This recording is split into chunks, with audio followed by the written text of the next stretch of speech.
حضرت سلیمان علیہ السلام نے ایک دن نہایت شان و شوکت کے ساتھ اپنا عظیم دربار سجایا۔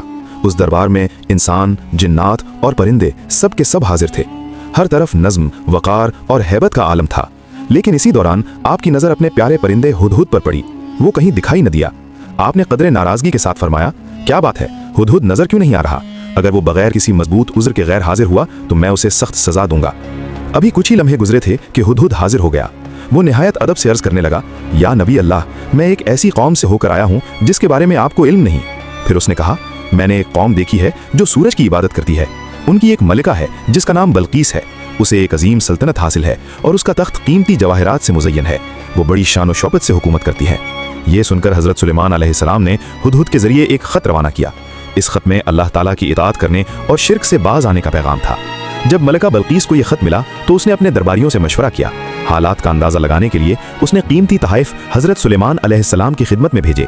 لیکن حضرت سلیمان علیہ السلام نے وہ تمام تحائف واپس لوٹا دیے اور فرمایا، کیا تم مجھے مال سے بہکانا چاہتی ہو؟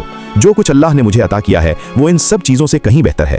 یہ سن کر ملکہ بلقیس سمجھ گئیں کہ یہ کوئی عام بادشاہ نہیں، چنانچہ انہوں نے جنگ کے بجائے خود حاضر ہونے کا فیصلہ کیا۔ ادھر حضرت سلیمان علیہ السلام نے اپنے دربار میں اعلان فرمایا، تم میں سے کون ہے جو بلقیس کا تخت اس کے آنے سے پہلے میرے پاس لے آئے؟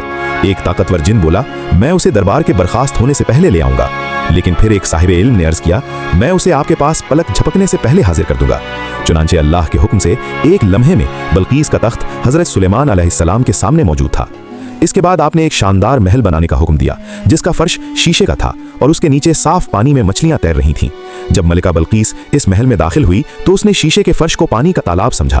اس نے اپنا لباس اوپر اٹھا لیا تاکہ پانی میں بھیگنے سے بچ سکے۔ تب حضرت سلیمان علیہ السلام نے فرمایا، یہ پانی نہیں بلکہ شیشے کا فرش ہے۔